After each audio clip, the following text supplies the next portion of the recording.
So many cookies.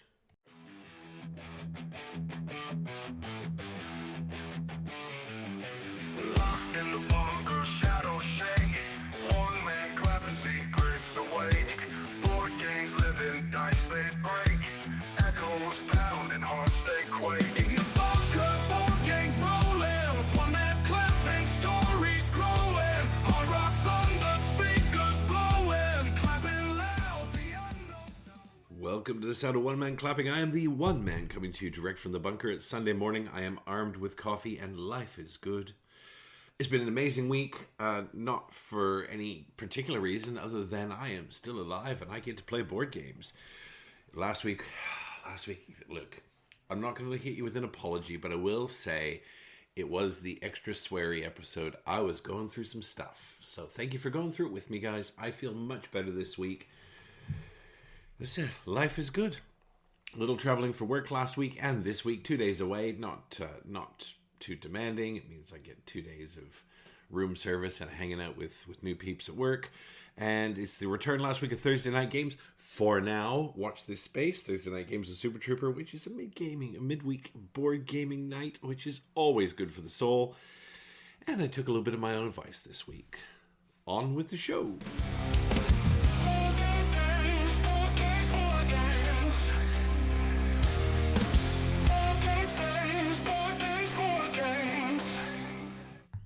Well, again, it wasn't a massive week for board games. I'm kind of just finding this new rhythm with this new job I've got, which is awesome, by the way. Awesome.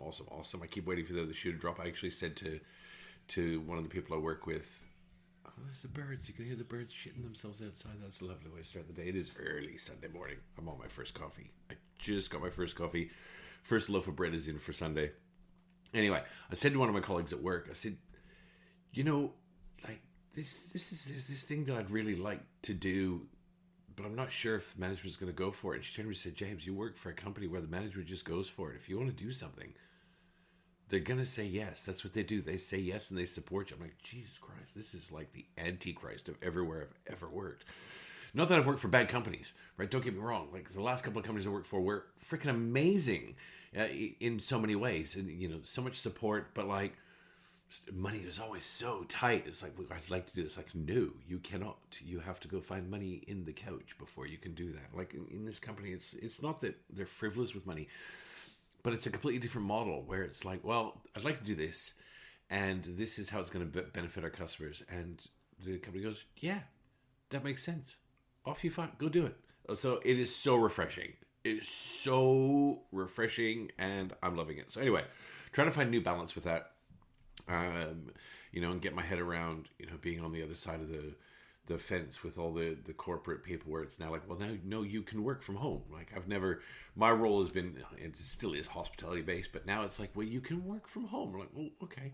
So I've always been a self-starter. It doesn't mean I'm not concerned about not getting the work done, but it's like, well, now I spend Thursday in my pajamas. I'm like, well, not quite, right? Like, because spoiler alert, I don't wear pajamas, but I can wear track pants and a t-shirt. I'm like, and I'm doing my work. I'm like, I've got a meeting. Let's put a shirt on over top of that t-shirt. Meeting's over. Take it off. Get back to your track pants, your t-shirt. It is the most delightful way to get your work done. Let me tell you, when you spend 8 hours, with a coffee glued to your hand, with the absolute pacing of whatever it is you need to get done without distractions. I mean, I see the charm. Anyway, it's been a good week. New balance, finding it all. I'm looking forward to being able to squeeze more midweek games in with people like the Peanut, or maybe even, like, God forbid, a second midweek gaming night. Maybe, hey, Project L, how you fixed for Tuesday evenings?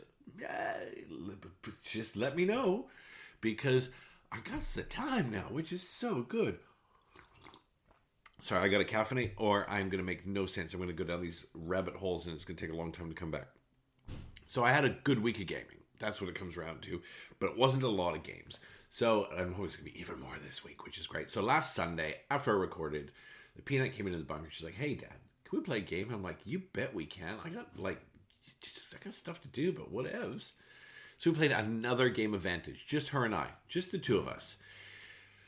Man, I go on and on and on the last couple of weeks about this game, but I'll tell you what, it is absolutely all that. Is it a heavy Euro? Nope. Is it heavy decision spaces? Nope.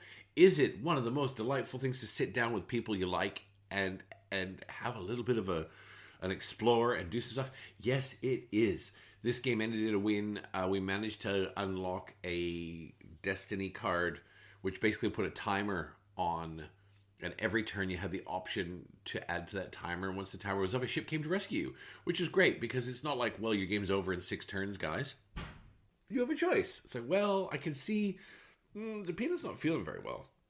2 or 3 more bad rolls and the game might be over. Hey, should we put a cube on there? Yeah, let's put a cube on there. So you have the push-pull then as to whether you want to end the game on those terms. And even then, you don't have to end. You can go for the epic victory because you have a mission and a destiny if you've unlocked a destiny. One game we had 5 destinies to choose from. Right? It was amazing. So this was a destiny where we had stumbled on a beacon and we'd hit the beacon and it had summoned a rescue ship to get us off the planet. And after everyone's turn, you had the option to put a cube on. And so we didn't put one on every turn, but we kind of looked at the risk and how many dice were rolling. And do we think putting cubes on a good idea? I mean, you could as well. It needed 6 cubes. You could have raced through and put 5 cubes on, then at any time drop the 6th cube. We were a little more organic with it. It continues to delight. We did find a location that we had already seen. But here's the thing. I've worked out why Stonemaier doesn't want us to look at each other's cards. Right? It's so clever and it's such an organic thing. One of the rules is you've got to play, you've got your advantage, you've got where you are, and you've got the space you're on, and you're not to show it to the other players. Okay? Even though it's a co-op game, you can describe it to your heart's content. You've got 6 actions you can have on there. I'll tell you why we don't share cards and pass it around. Because if the Peanut's been to a location, and I go to that location the next game, I have no idea. Right? She's described it to me, but I have no visual cues to say, hey, this looks familiar. It might sound familiar. It could be the exact same location, but you have no idea. And that little decision to say, no, you're not to show each other cards, is going to take the replayability of this and crank it to 11. Because every card, there's 800 and something on cards, has 6 choices on it. Okay, so that's 5,000 choices in the game. And yes, if you go to the same card you were at last game, you will probably go, oh man, I remember this card. You won't necessarily remember what you did because you only get to do one of those 5 things. I think it's a brilliant little asterisk at the end of the rule book or in the rule book. So you don't look at each other's cards. And, Jamie Stegmaier's never gone, this is why. He's never said why. So that's the rules. Just that's the rules, right?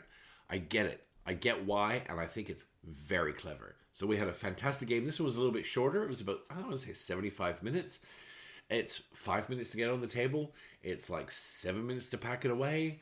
And it's an hour and 15 of just so much fun. So anyway, high five, Peanut. We won another one, and it was great.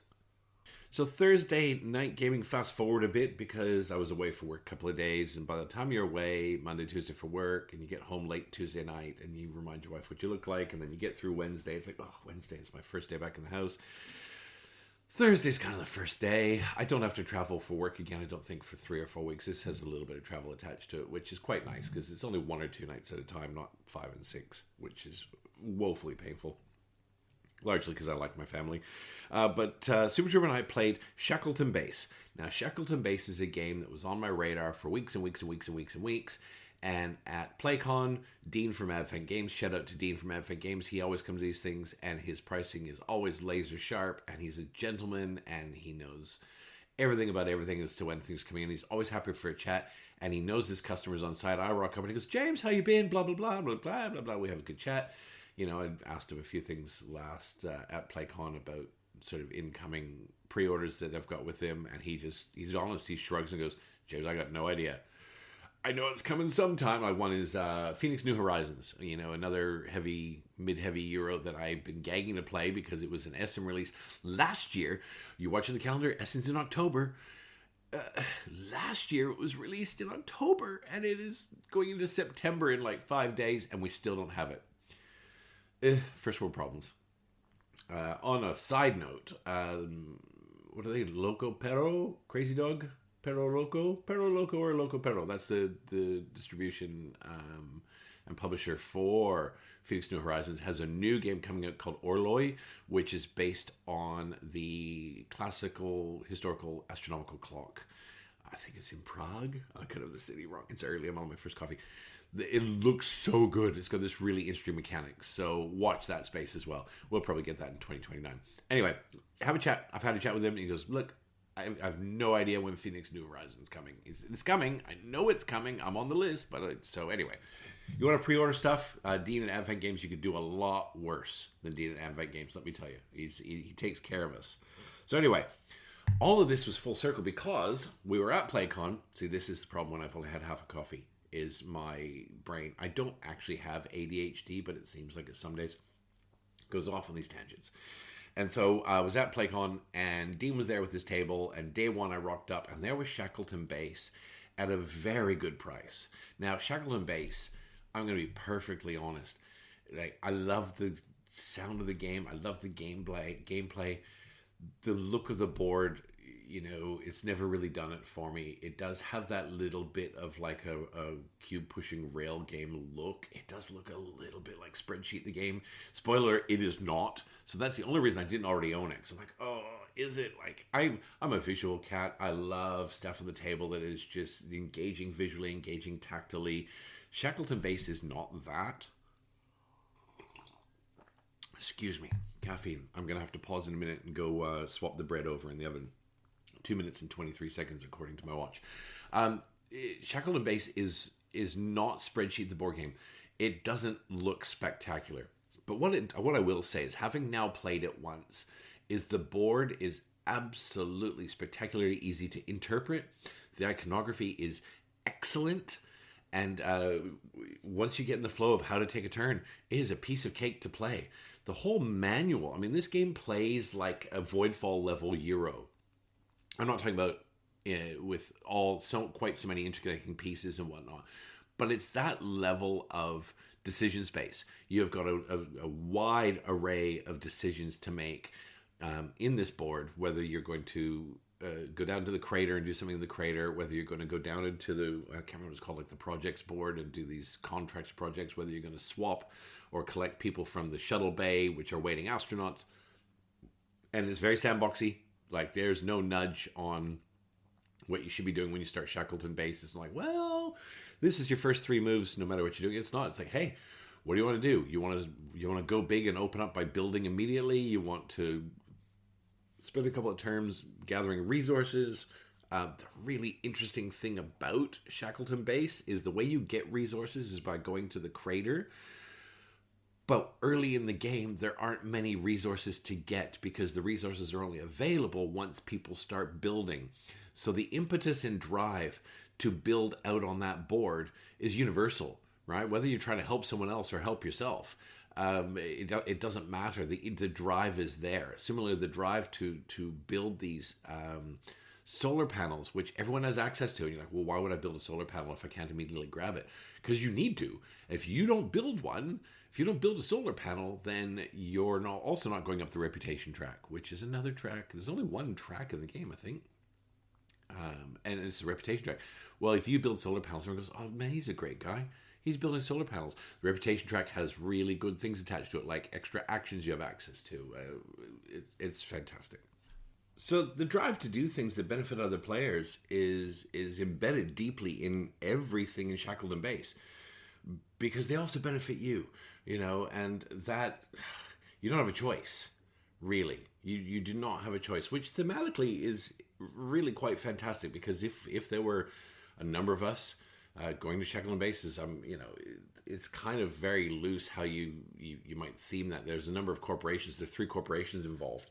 And I don't know whether I'm like a power broker manipulating all 3, or whether I'm an employee that jumps ship. I don't know what my role is in it all, but there are 3 corporations. And that's the underlying spectacular bit of Shackleton Base, is that there are 3 corporations in the game. I think there are 7 in the box, and they all play quite differently. It's the SETI sort of scenario, although I think Shackleton Base, it's only been one play for me. I think Shackleton Base does it better. I think the way Shackleton Base embeds those corporations creates a meaningfully different game. SETI is fantastic in that, you're playing your first 20% of the game, maybe 25% of the game, depending on how you're going, and then you get this reveal, but the game mechanic never changes. and the way you're playing the game never changes. It's just the goals that you're chasing are different, and the response and interaction in SETI with those goals is different. Whereas in Shackleton Base, you've got 3 corporations laid out, and they're wildly different. We had one out on the board that was a tourist faction, and you had to attract these tourists, which is an extra kind of meeple, not quite a worker because they can't go to the board, but to your board, and then you had to move them to a card that you'd bought from that faction, which was something for the tourists to do. And if you could manage to do that multi sort of prong action, then you got huzzas of points and reputation and whatnot. Shackleton Base, I think, is absolutely outstanding. We played it at 2. It plays great at 2. And again, I'm not here to throw shade on SETI. SETI is a magnificent achievement, and I love SETI.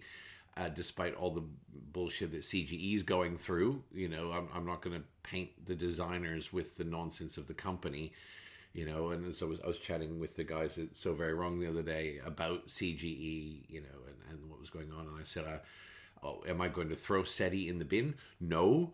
Am I going to think twice before I give CGE more money? Definitely. Does that mean I'm not going to immediately buy the SETI expansion? No.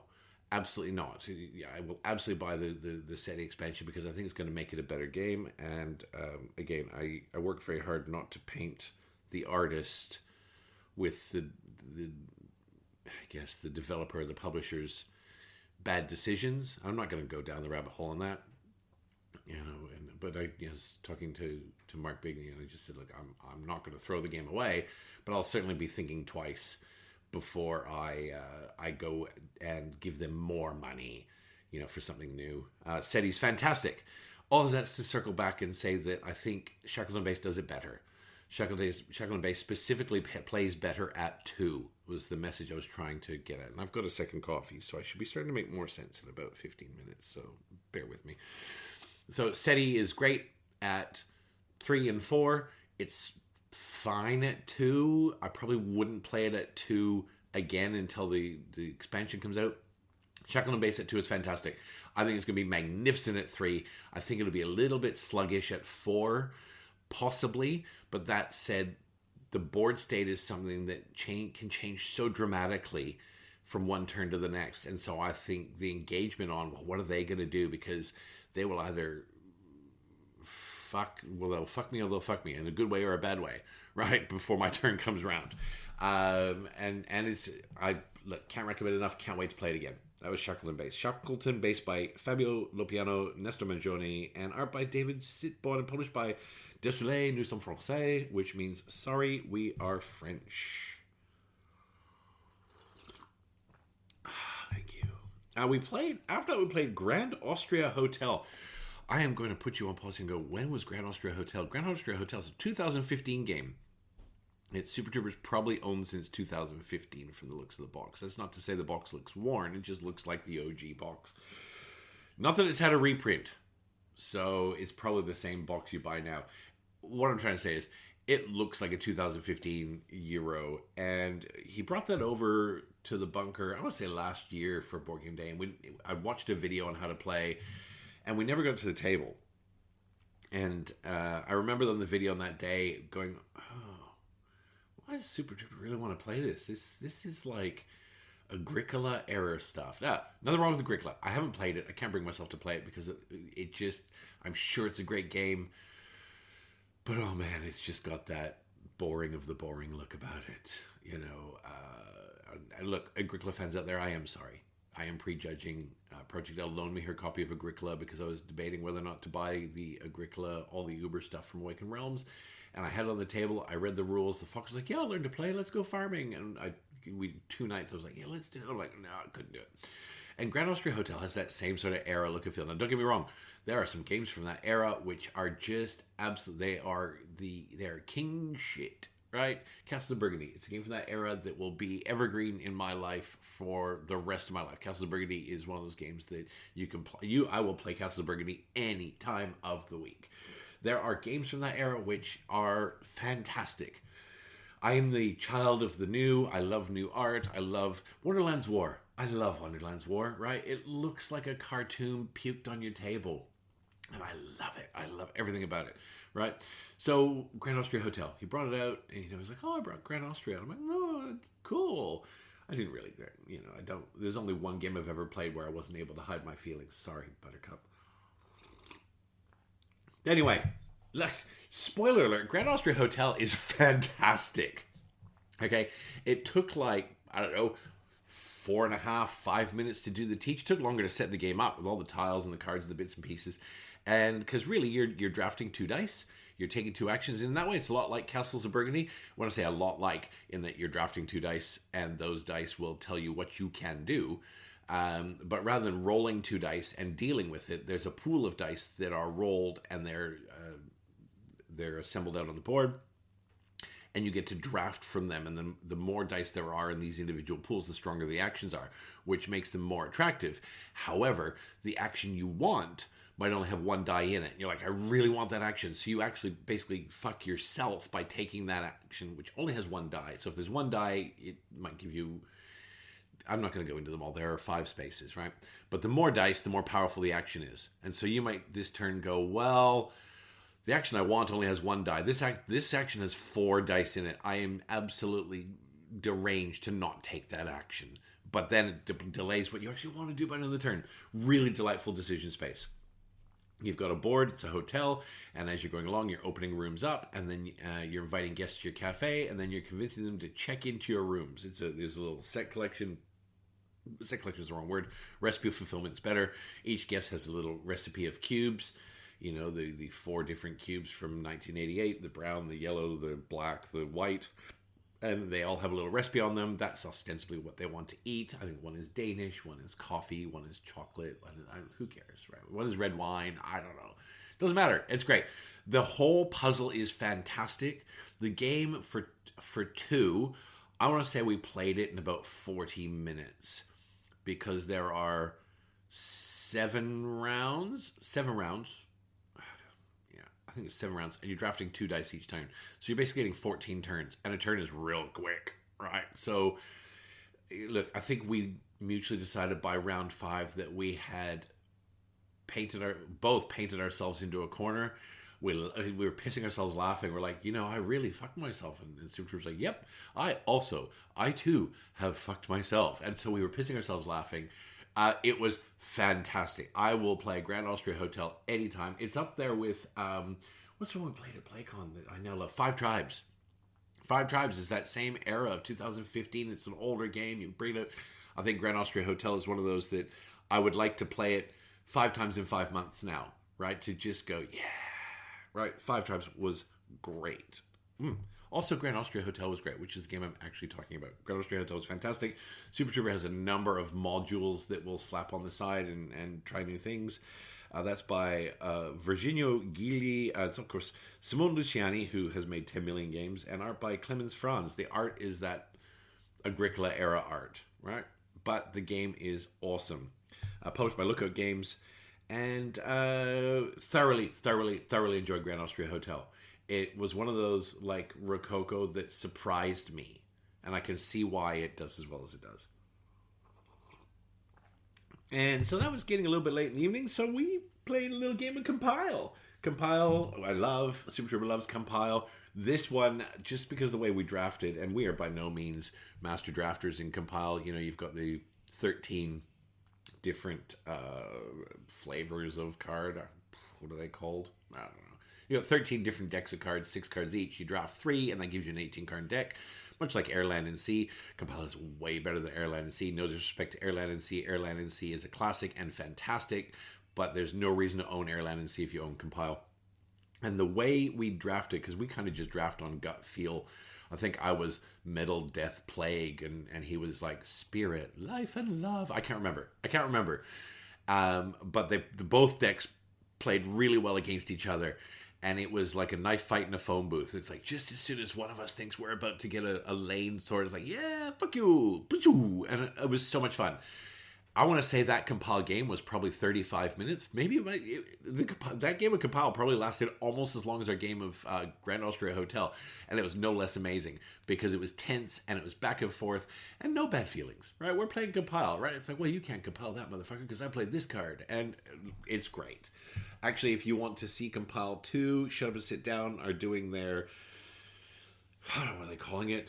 10 days of games, and each day they release a video that's themed, and 2 days ago it was little 2-player games, and so they had Compile 2 on the table in their video, and they just talk a little bit about Compile, and they're very upfront to say all of these are sponsored videos, this is a sponsored thing, so take it all with a grain of salt, some of that stuff. But Compile's an excellent game. They had Compile 2, and so I was able to pause it and zoom in a little bit and have a peek at the new categories of cards. And from the sounds of it, you can just mash them all together. Compile 1 and Compile 2, you just go squish, and off they go. And Compile is fantastic. That was the gem of PAX last year. I rocked up to PAX last year. It's interesting, actually. Right before PAX Australia last year, and I mean like literally 10 days before, Shut Up and Sit Down had done a review of Compile. And they actually freaking loved it. So just by the fact that Compile 2 might be sponsored content, there's evidence last year they loved it. And I remember watching the video going, oh, Compile, that looks great. I'd watched it 10 days or 2 weeks before PAX last year, and I walked into PAX, and the first thing when I walked into the tabletop room was there was a big stand with Compile and the Compile playmat. And the Compile playmat's gorgeous, right? It's purple, which hits me right in the feels because everything, I love purple. And so it was Compile and the Compile playmat, and I think it was a package deal for $45 because Compile's $30. I think now if you want the playmat, it's like $35 for the playmat. I don't know. It's not a very big playmat. And I had just watched the video, and I'm like, we have Compile, and what's his name? James. I think James actually works for Good Games. Really good guy. And he said, yeah, it's just launched. Like these are the first copies of Compile in Australia. I just went, yoink, in the bag it goes, and so happy I did. Just so happy. Compile is a great little game. And those are the games that were this week. I said, not many, but man, it was a good time. I'm away for a couple of days of work this week again, Monday, Tuesday. So I'm probably only going to take, it's only one night away. So I really want to get back into 20 Strong. I tend to take, when I go away, I tend to take Buttons and Bugs and 20 Strong, and Buttons and Bugs tends to be the one that gets to the table. So I think I'm going to take 20 Strong because 20 Strong is excellent, particularly the 20 Strong Hoplomachus and 20 Strong Too Many Bones. 20 Strong Too Many Bones is really hard, but it's excellent.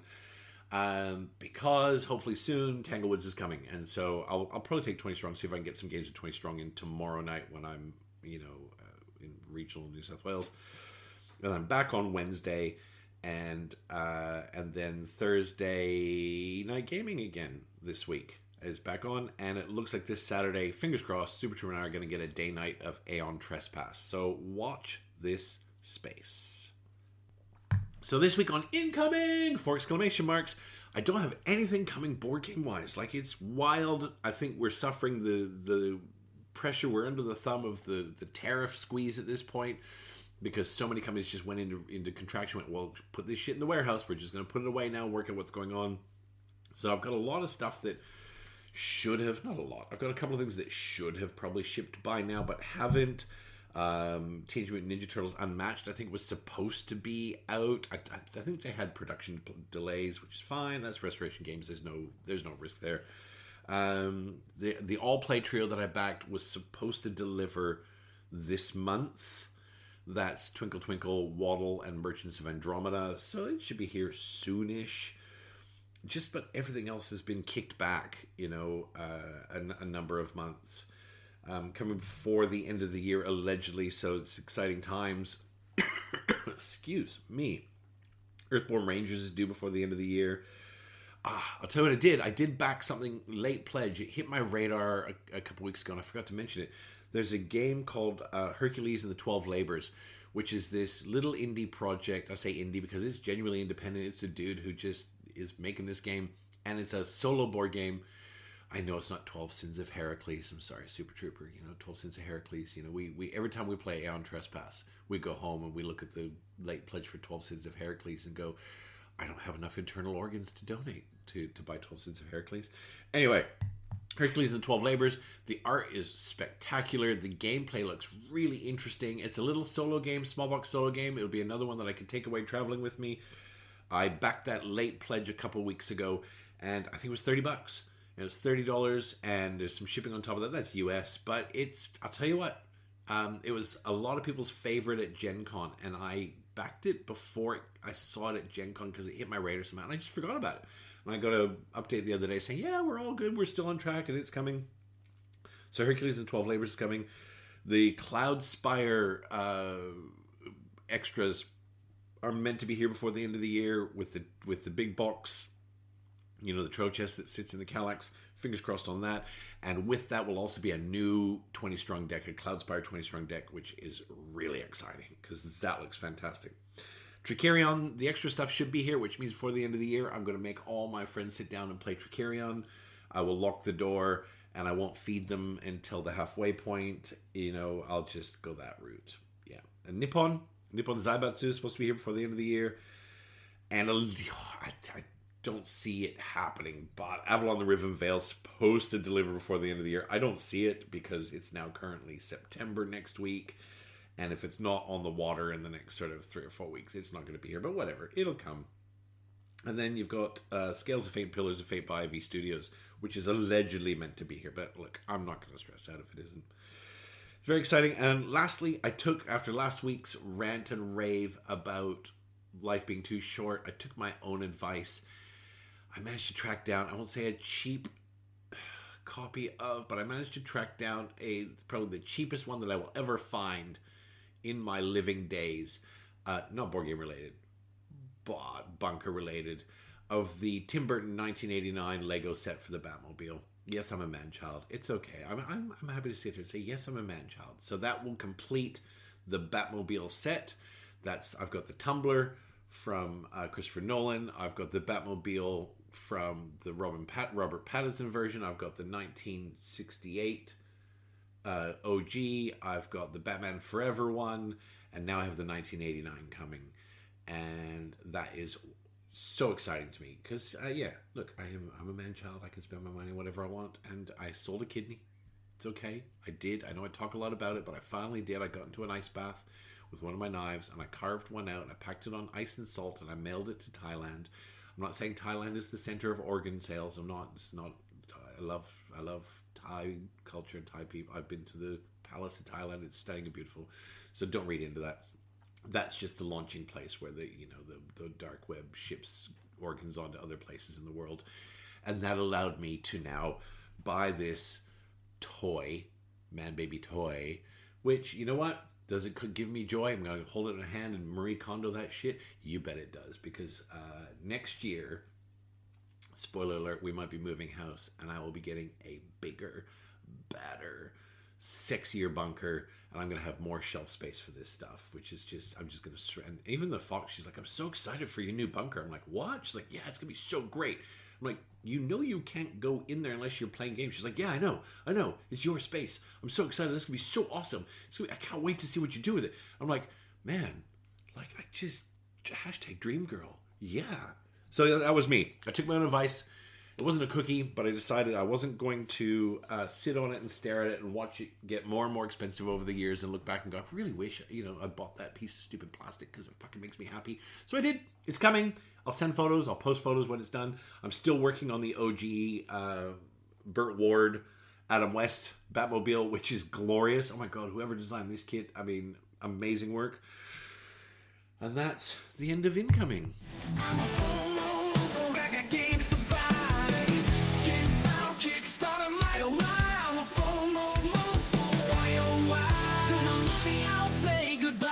Oh, welcome to FOMOMOFO, where I take you through my personal angst-ridden journey of capitalist acquisitionism, Batmobiles aside. As always, this is not an exhaustive list of crowdfunding projects, but merely those that have my personal attention, either because they're by design or development team I like, theme I enjoy, because they have pretty toys. And sometimes it's all three. Well, here we are.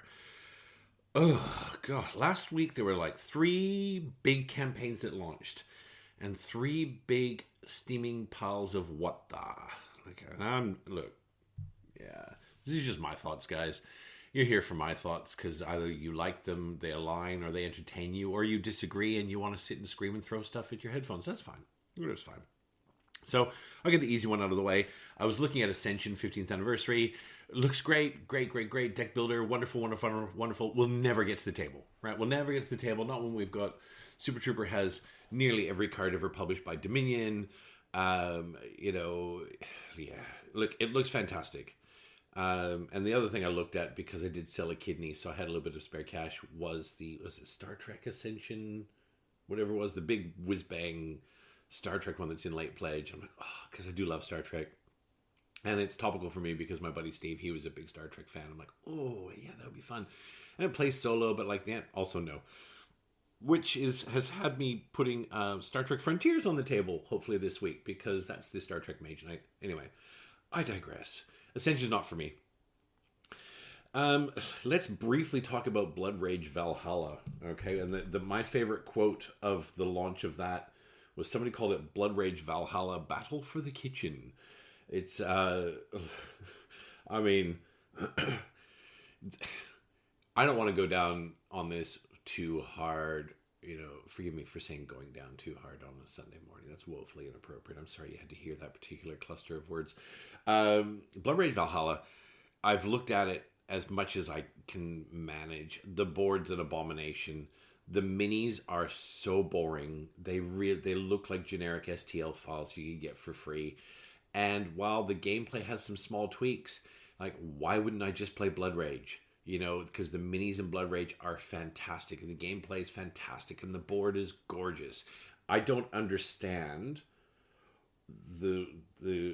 I get Tycoon probably has bought this IP and I'm going, well, we've just spent $3.8 million in this IP. We better make some bloody money now.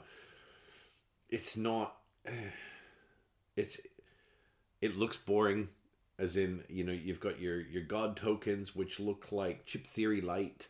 You've got your first player token, which is, look, I don't even understand, and when you look at the factions and the minis, they look so generic and so bog standard, and the player boards, everything just looks so like, so yeah, huge no from me. It's a huge no from Super Trooper, who's the resident Blood Rage fan in our group. And I can't blame him. I had this tiny little in the back of my head, like, oh, maybe Super Trooper back because he loves Blood Rage. Yeah, well, he's not. Spoiler alert, because it does not look like it's worth the money, that they're posting for it. So if you want Blood Rage Valhalla, man, I do not want to yuck your yum. You go, right? Like, you go. It's your dollars. You do it. Get it. Do it. Send me a message. Tell me, like, hey, Hamez, Blood Rage Valhalla was better than Blood Rage. Tell me how later. Like, cool. But I don't see it. The one I'm going to spend a little more time talking on here is one that I was really interested in, and that interest is waning pretty quickly. But look, we'll talk about it. This is the Ark Nova Plastic Festival, which, don't get me wrong, I'm all about the acrylics and plastic festival. I just think if it makes your game more beautiful, then that's amazing. Go for it. So Ark Nova launched, and Ark Nova, like, I mean, to their credit, like, they're at €1.5 million, which is like 12.7 million Australian. Not quite, but might as well be. But they had 60,000 followers, and they've got 5,000 backers. So, and I know that's not a bad turnover, and there could be a lot of people waiting because there's still 25 days left in the campaign. The Ark Nova campaign, for all the plastic stuff, has had to make some very quick fire changes, in that they launched without just an all acrylic pack. They launched without a few different packages that really would have been very sensible. And in talking with some of my friends, it feels almost like the whole project was designed without consulting the wider base. I'm not saying they didn't talk to anybody, but as far as I can tell, the company that's doing this is called Kickpop Spiele, and it's a company that, as far as I can tell, is owned by the designer Matthias Vigge, right? Which is fine. Like, good on you, Matthias. Good for diversifying. I'm hopeful he's got some fantastic business partners in this, because game designers aren't always businessmen. I don't know what Matthias' background is, so nothing I am about to say is to throw shade on Matthias Vigge. He has made one of my favorite games.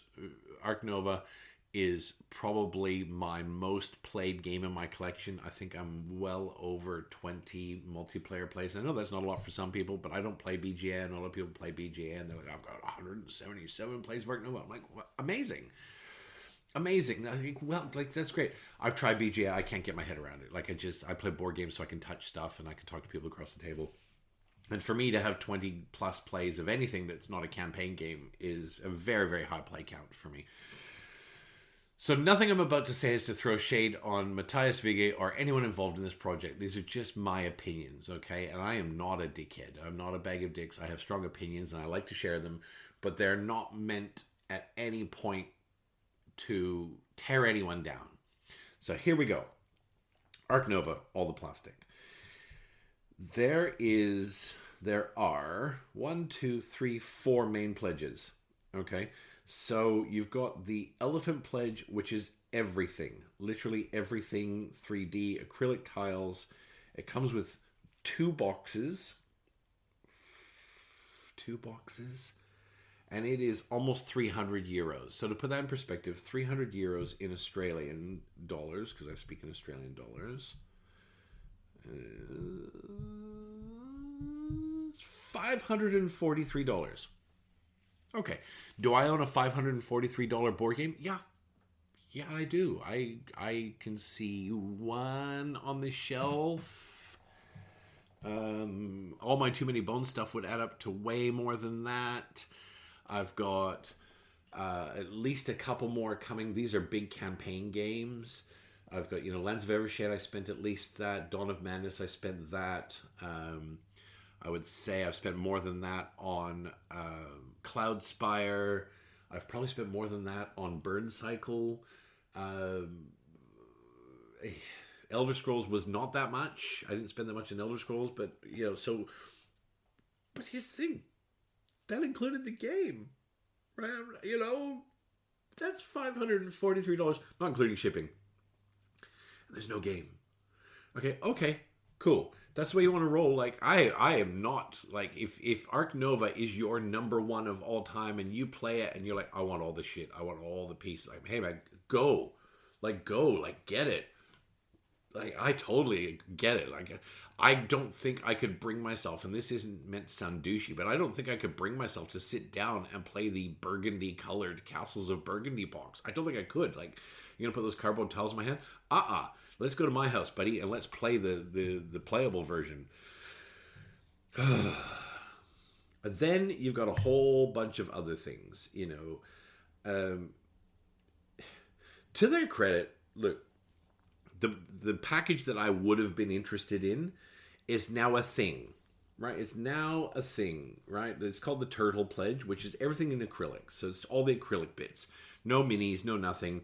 And they, just after hearing a lot of people go, hey, do you see? They've come and go, yep, now this pledge comes for an extra 30 euros, which isn't a lot for what they're giving. We're going to give you a big box that also holds your game, all sleeve stuff, all the components you'll be able to put all in one box. Okay, you got my attention, right? You've got my attention now because you've got the Turtle Pledge now, which is everything in acrylic, which is exactly what I would be wanting. And so it comes with all the acrylic tiles, the acrylic terrain, and by terrain, it's enclosures. Because if you go all in on this, it's like to build an enclosure. Like, I'm not going to teach anyone how to play Ark Nova, right? But mechanically, the way it works is first you build an enclosure, then you throw animals in it. So with the full Whizbang set, when you build an enclosure, you build a fence. It goes into your little tableau. And then when you fill it, I'm talking about with the new set, when you fill it, you get this huge 3D mini that goes ka-chonk inside the fence, which is the enclosure that says that enclosure is filled. That's really cool, really tactical. I think it looks great. It's not for me. I don't want to spend 90 seconds finding the enclosure and then clicking it into the fence and putting it back in while everyone around the table goes, is it my turn yet? Are you finished building your plastic model? It's the same reason in Castle Burgundy I did not take all the minis. Right, it's another box of stuff, and every time someone needs something, you got to rifle through it all and find the exact mini you want and plunk it in. I've got all the acrylics in Castle Burgundy, and I'm delighted with it. And then this pledge, as I said, for an extra $30, will come with a big box that will hold all the acrylic stuff. and the main game. And this is where it's like, well, you've now done what I would like.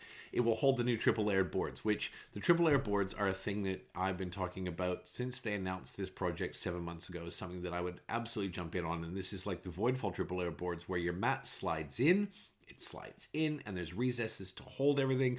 Because in Ark Nova, if you hiccup wrong, you can totally dislodge everything because you're basically building on a single sheet of card.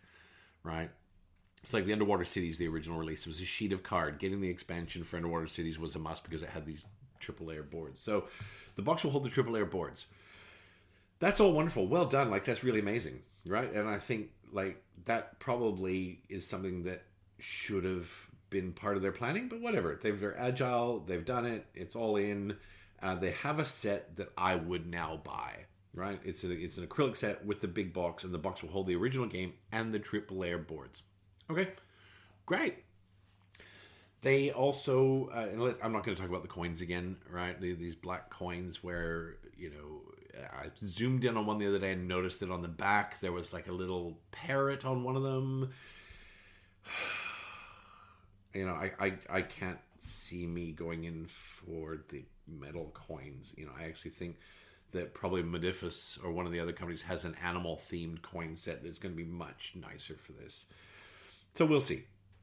Anyway, all that aside, coming back full circle, in this entire campaign, they have 1, 2, 3, 4 sets and at least 5 big boxes, because each of those sets comes with a box that holds it. Because the Turtle Pledge, that is sort of where I'm ostensibly on the fence on, with the acrylics, you have a version that you can have just the acrylics, or you have a version that will hold the whole game. So that's 5 big boxes. Okay, how many times have you got a big box for a campaign and it's been perfect? Right? How many times have you got, like, you've got your, don't get Super Trooper started on, was it the Teotihuacan big box, which he nearly, I think it was the Teotihuacan. It was like he's waiting for the phase 2 one that's coming, I think. There are 5 big boxes in this game, and they've just gone, yeah, we hear you. Here's a new big box. Choose this one. Tick here. You'll get a box that holds it all. I'm like, really? That's 5 storage solutions at least, because there's still 20 odd days left in the campaign. That's 5 storage solutions you've got to design and compile and build. And at this stage, the Turtle Pledge has 721 backers. So you're telling me that you are going to design a fully functioning big box for 700 people, right? I mean, the Elephant Pledge has 3,500. That makes more sense, but there's 700 of us on the Turtle Pledge, and you're telling me that, like Castles of Burgundy big box, even Awakened Realms, who does this is what they do. They do big box whiz-bang explosive. Here you go. Here's the game that you thought you were playing, but here's the new version that you will never be able to play the old version again. They created one box for that campaign. It was like $10 million they got for that campaign. They created one box. That box still has things that are fucked up in it. Like there's still bits where it's like, well, the tiles don't quite fit. These last 2 tiles don't fit into this recess. So I've just got to flip them like a coin in the top of the box at the end of packing and hope for the best. And these guys, this is what they do. You're telling me that this new company that is owned by a board game designer who may be a structural engineer, I don't know his background. So as I said, I'm not saying you can't do it. I've been in business a long time, making business decisions.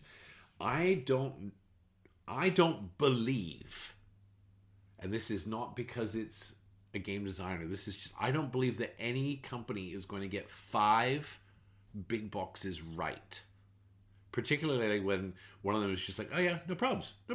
Here's a big box solution. Boing, we got you. I'm like, dude, you just made a decision that probably comes with $20,000 of R&D for 700 of us. I don't mean to be skeptical, but man, I'm skeptical, right? So, look, I'm not saying this won't fulfill. I'm just concerned it won't fulfill in the manner in which everybody's hopeful it will. So, yeah. So where am I on this? I am on a fence with this, and on one side of the fence, I've got a foot that says, "Okay, I'll take the Turtle Pledge," which is the acrylics in the box with the deluxe player boards, because the deluxe player boards for me, like I'm happy to grab those. On the other side of the fence is my foot's firmly planted on. I'll call Dean next year when this fulfills Dean at Advent Games and say, "Hey, have you got a set of these deluxe player boards?" And I'll just shove them into my current box with a bit of lid lift. Yeah, I don't know. If you're listening, let me know your thoughts on this, guys, because I am not a negative dude, right? But I look at this and I go, that's a lot of big boxes. That's a lot of options. And yeah, you've got 1.48 million euros. But companies like Simon are struggling to deliver on $10 million campaigns. Now, okay, that's a slightly different scenario, but this is a new company. I don't know what their background is in massive, project management. Furland, who's the publisher of Ark Nova, and Capstone Games, I think they were the two publishers that got together and published it. I don't see that they're involved. Man, I hope it goes. I hope it works. And to be honest, here's the flip side. Here's the other thing that I haven't talked about. That, just the Turtle Pledge, which is the acrylics and the box and the player boards, just those two things is $240 Australian, not including shipping. Okay, and I can't remember what shipping is. Shipping's probably another $45 or something. I should probably do the right thing and tell you what shipping is. So shipping for the Turtle Pledge is another $52. So we're talking about $280 for bits of plastic and a new box. Now, Ark Nova will remain evergreen in my collection forever. It's a game that I can tell you right now I will play forever. I love Ark Nova. Is that a reasonable price? I don't even know anymore, guys. I think I looked up the other day that Castles of Burgundy, the deluxe one, was about that $250 mark, but that was also 6 years ago. And the game of Castles of Burgundy, other than the deluxe bits, there's nothing else to publish. That is the game. It's a rule book. Other than the deluxe bits, that's the rule book. And other than Ark Nova, all the bits, to be honest, the game is just a deck of cards. Right? So I can kind of look at it and say, well, that's $280 for a brand new deluxe game. Maybe. I don't know, man. I don't even know anymore. It's not a no. It's a... Ooh. Yeah. So that's the plastic. That's Ark Nova, the Plastic War. I don't know where I land on it. I'm in one of those two spaces where I'll either just go, fuck it. Life's too short. I want the bits. I love the bits. Let's do it. I will never go the minis. I'm not interested in the minis because it's a bridge too far for me. Or I will just get the player boards because I've never played a game of Ark Nova I didn't enjoy in its current state. But that said, as of October next year, if it fulfills on time, my current version will be what we refer to fondly in the bunker as the unplayable version. So watch this space. FOMOMOFO.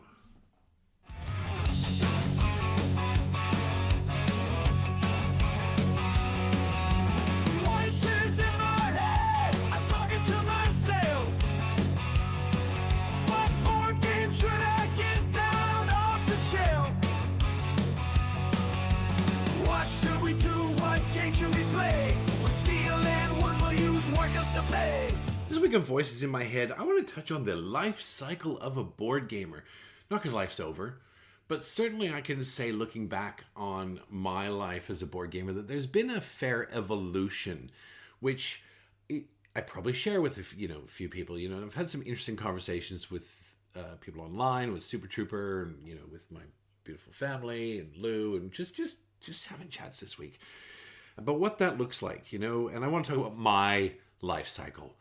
How it all worked for me, what it started for me. And so for me, I remember, you get that, it's like the Big Bang, the board game Big Bang, where you sit and you play your first modern board game and your brain goes,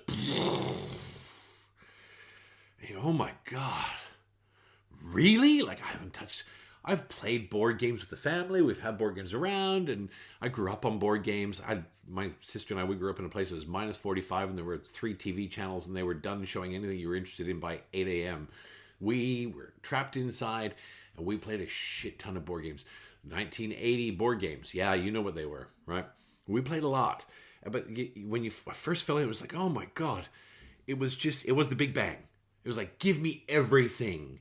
And as I talk a bit on here, the Fox and I, we're blessed in that we've spent our life working very hard. We have a very comfortable amount of disposable income to do with as we please. We meet that out and go, well, this is what you've got for the year, make it work. And we budget. It's not uncapped. There's a budget. It is a very healthy budget. And so I was like, give me everything. So I went from no board games to like 35 board games in 4 months. Right? And it was like, well, I played this game. Oh my God, I want to play. And that was largely driven by the fact that I realized you could play them solo. Okay, so that first game I played, I've talked about this before, Terraforming Mars was the first, I think, really chonky, great, modern classic. And I got home from playing Terraforming Mars, and Super Trooper and Dustin said, oh, you know this will play solo. I'm like, really? And so I got it, and I played it solo, and I think I played it 7 times back-to-back solo, because the solo game only takes about 40 minutes, and I just ate it alive working out that puzzle.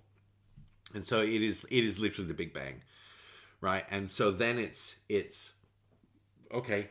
Oh, look, crowdfunding. Oh my God. And that Big Bang continues, and it's expanding, and you're like, give me everything. It's like, what's his name? Gary Oldman, when he goes, more! I can't remember the movie now. It's eluding me. You know the meme where he's literally losing his mind. And it was like that. And it's, well, now we've got crowdfunding, and we've got all this beautiful stuff, and then you start to learn about different designers and different developers and different publishers and different styles of games, and you're like, okay, I'm falling down the rabbit hole. Just give it to me. And then, like a year or 2 in, you kind of go, whew. There's no such thing as everything in this hobby, because every year there's 1,000 new games published. Look, I'm not standing behind that as a factual number, but holy jeepers, guys, like there's a lot of new games every year. So then I got to a point where it's like, well, let's redefine what everything is. So then, for me, that first sort of stop in the journey was heavy Euros, like midweight heavy Euros. I really wasn't a fan of things like Area Control or War Games or any of that sort of stuff, but it was that heavy Euro space, not just the Lacerda space, the Pfister space, the Suki space, Stonemaier stuff, which aren't necessarily heavy, but I found Scythe very early on and loved Scythe both solo and multiplayer. Still love Scythe. Still wish I could get it back to the table, because I've got the that mini campaign partially played, that at this point I think we have to reset and start again with somebody, because Lou's not coming back to the table. We started playing that, and then you had to redefine everything, and I'm like, well, I'm going to focus, and my focus now is like 3.8 and up on BGG for weight. Like, I just want, give me Lacerdas, give me chonky, heavy, burn my brain shit. I don't want dice. Take your dice and fuck off. I'm not even a fan of, even now I'm not a mad fan of cards in games. I don't want, unless like Voidfall, where your cards are your actions, or something like Nucleum, where instead of cards you've got little tiles and they're your actions. I am not a massive fan of card interplay and relying on a deck to feed me my decisions. I'm not a massive fan even now, but at that stage I was like, well, I don't want cards. Like, Dominion's fine. I'll play Dominion. I'm playing Dominion, 3 or 4 games of Dominion, which I love. I'm not very good at, always lost, but it was always have some fun with this in between playing the games I want to play. And then around that same sort of part of time, one of the guys suggested Jaws of the Lion to me. And I went, huh. I was always a mad RPGer in video games. I still play video games from time to time. I'm usually going back and playing something like Fallout 4 or Far Cry 5 or, Skyrim or Starfield, something that I can go back to. It's like putting on my favorite pair of, sheepskin boots and just get comfy for, 4 or 5 hours at a time. I don't play a lot of video games anymore because I find the tactile experience of board games suits me much more in this sort of middle age. And so I played Jaws of the Lion. And Lou and we played 17 of the 20-odd scenarios of Jaws of the Lion. And it's not that we didn't want to continue, but we just kind of hit a natural point where we'd had enough of the gameplay loop.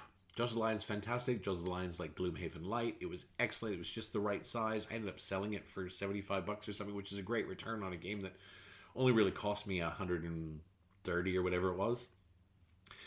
And so that's when I kind of discovered the love of these sort of campaign things. So in that sort of early mid, let's call it my board game late teens, it was heavy Euros and chunky campaign games. So that's when I actually bought Gloomhaven with the view to playing it with Lou. We never played a single scenario because she's like, nah, I'm done with that. And Super Trooper's like, oh, I'll play with you, but we have so many other things to play, right? Because Super Trooper and I, at the time, we were playing a lot of heavy Euros.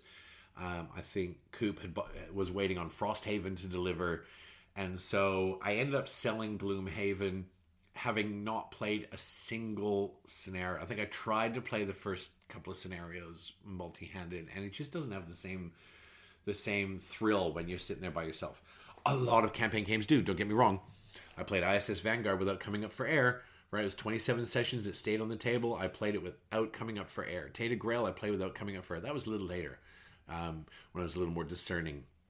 And so around that time, I was getting deeper into Kickstarters, deeper into crowdfunding, and I had pledged for Tata Grail. And I think Tata Grail cost me like $400. I'm like, sweet mother of God, $400 for a board game.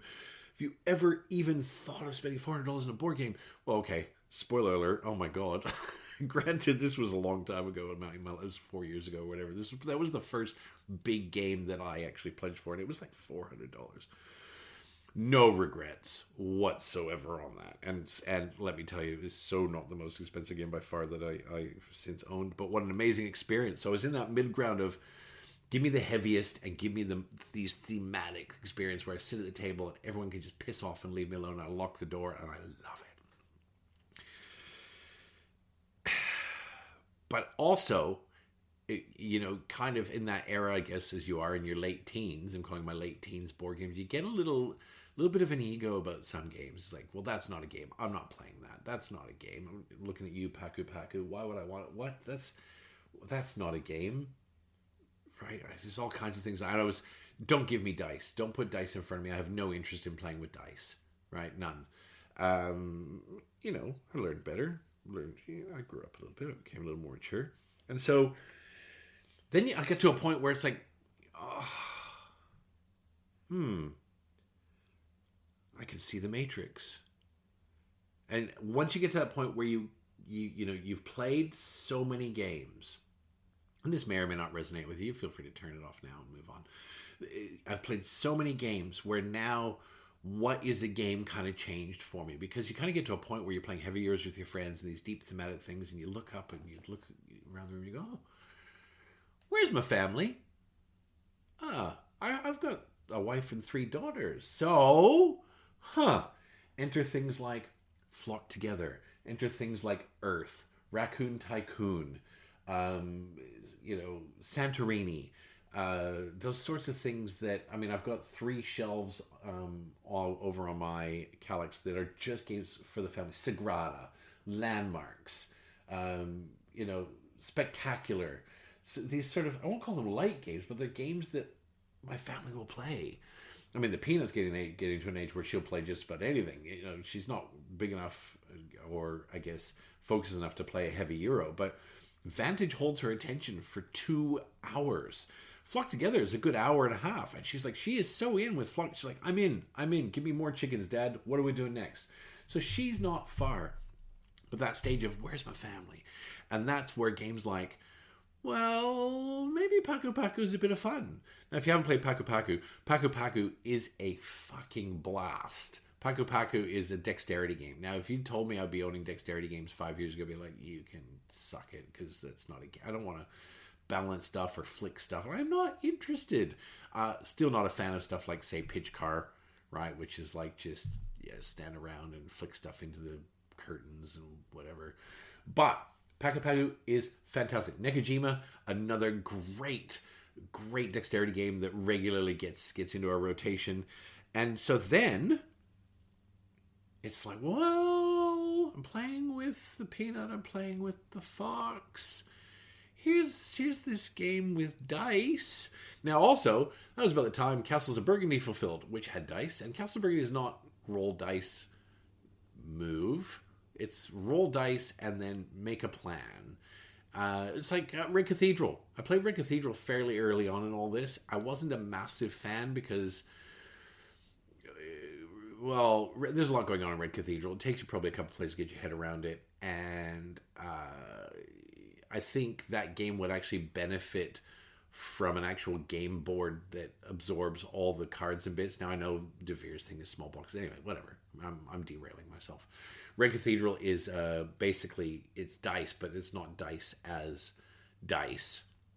Much like you've got dice in Batoku, and they're not dice as dice, they're dice as workers, which I love. I love dice as workers, that's wonderful. But something like a Sagrada, which is pure dice. It's like roll dice, make a decision. When I say pure dice, it's still not chuck dice and do... Anyway, I'm digressing. I got to a point, once I came back around full circle to what can I do in this space that involves my beautiful family, where I looked again to things that involve a few dice. I think it was 2 or 3 PAXs ago, might have been 3 PAXs ago, PAX Australia's. I played a game of Zombicide with Lou in Melbourne. And Zombicide was a blast. It was a blast, absolute blast. And it was about the same time I thought, I found a discount copy, not discount, I found an inexpensive copy of Season 1 of Cthulhu Death May Die. Now, Cthulhu Death May Die is chuck dice and hope for the best. And when they go badly, it also does good things for you, until it doesn't. So I kind of, and you can go back and listen to another episode where I confess to being a closet dice chucker. I came out of the closet some time ago. And so, again, you passed your teen years, you kind of imagine this is like your board game 30s, where all of a sudden you're it's not about tolerance, but you're no longer swinging your opinion around going, well, that's not a game. I'm not playing that. I don't want to play that. It's like, well, yeah, let's give it a go. Let's give it a go. To the point where, you get to the glorious middle age of board gaming. The glorious middle age. When I say middle age, it's like I love Euros. If you said, what kind of gamer are you? And I had to pick one, I'd say I'm a Euro gamer. I love Euros. I love heavy Euros. But then you get to middle age in your board game life and you go, midweight is kind of king. Midweight Euros kind of king. Don't get me wrong. I love a Lacerda. I will play a Lacerda any day of the week. But there's a certain mental investment that comes with something like that versus sitting down and putting Ark Nova or Carnegie or Dune or Revive or Sky Mines or Underwater Cities, which I played for the first time at PlayCon. Underwater Cities is spectacular. These midweight things, you can play 3 or 4 of them in a day and you are just on a high at the end. You play 3 Lacerdas in a day and you've got the Waterboy brain pain for sure. Still happy, don't get me wrong. I think the last game we played at PlayCon was Lisboa and I left so excited that we played that. But I think, that midweight Euro space is kind of where a lot of us end up after we've been playing board games for however many years. I can't remember when I started. I was going to say it's probably only been 6 years. I can't remember. 6 years. Could be 10 years in your evolution. Could be 15, 20 years. That midweight space is the happy space where you can literally play without losing stamina for days and days and days, right? And so that's that middle age where midweight is king. And then now I look around the bunker and I go, well, I've got Hegemonia sitting there, which I am still loving. I've got Oathsworn waiting to play. I've got ISS Vanguard with the epilogue missions to play. It's sitting there. I've got my 7 shelves of midweight Euros. I've got my 4 shelves of heavyweight hitters. Over on the right, I've got the family games. I've got Paku Paku sitting next to Flip 7, sitting next to NAR, sitting next to Landmarks, and I've got solo stuff. I've got chip theory stuff everywhere. And it's the era of the Omnigamer, right? And I will, with very few exceptions, play and love everything. Very few exceptions. right? There's a very few games that I've gotten to the end of and said, I will never play again. My friends know what they are. You probably know what they are. But it's a very small list. And with very few exceptions, that is my evolution, to OmniGamer. And I think, to be honest, if you can get to OmniGamer, it's the best possible space because you're having the most games, the most fun with the most people. And look, if you were like, nope, I'm midweight Euros, no, I'm heavy Euros. I am also all over dice these days. Now, I'm not talking about roll to move. I'm not talking about unmitigated dice. But Aeon Trespass, it's basically gourmet D&D. It's dice everywhere. Dice mitigation, and there's all kinds of stuff. But in the end, a bad die roll will end your plan. It will end it. It ends it. But it doesn't end the journey. And I'm looking at picking up. I've got the Fort Hendricks campaign for Zombicide. I'm hoping to get the Peanut wound up onto that so we can play that together, right? Because she is really getting into that space of grokking slightly more complex games. And if I can get her past the zombies, because I don't want her waking up in the middle of the night going, Dad, there's zombies in my bed. If I can get her past the zombies, and I'm hoping Deceased might help with that, because then the zombies are superheroes when that arrives. That might be just that little nudge to get her over the zombies. And it's wonderful. My life is amazing. I can play with friends. I can play with family. I can play with kids. I can play with strangers. And, after the, I won't say negativity, but the downer that was last week. It was a rough time last week. It was coming out the back end of a funeral and dealing with toxic family members. Not my family members, but his, and all that nonsense. Being able to look forward and go, the future is a spectacularly bright place. I could not be happier being this middle-aged OmniGamer surrounded by cardboard and plastic and the smell of craft glue and. I love it. I love everything about it. I love every time I log in to see people listening in Spain and Portugal and the UK and United States and Canada. And yes, Australia. I have listeners in Japan. I have listeners in Ukraine. If you're listening to this, we're thinking of you over there, brothers and sisters, and we just hope everything comes good for you. It is humbling. It is a beautiful thing. This is my Sunday morning therapy session, and the world is a good place. That's it for me. No clap this week, just a high five for this amazing hobby. As of recording, it is 45 days to PAX Australia. Badges are mailing out shortly. Lou and I will be there on Friday and Saturday. If you're there, hit me up for a game. I won't be wearing my OMC t-shirt both days because that's gross, but I will probably wear it on the Saturday. So if you see me in it, give me a tap, introduce yourself. I'd love to chat with you.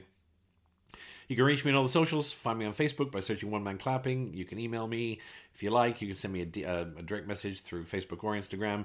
You can help OMC by dropping me a like on Facebook or Instagram, or by leaving a review on whatever platform you choose. If it's a bad review, that's okay. I'll get over it. This week's episode has been brought to you by the joy of living that hits you when you realize you are probably in the last third of your life. Coffee is good. The sun is shining. And today, I get to play a board game. Thank you as always for your time. Your time is precious. And the fact that you chose to waste an hour of it listening to how I spend my time is always humbling. Until next time, get your game on, even if you've got to play with yourself, because you are the best board game mate you've got. Peace out, mofos.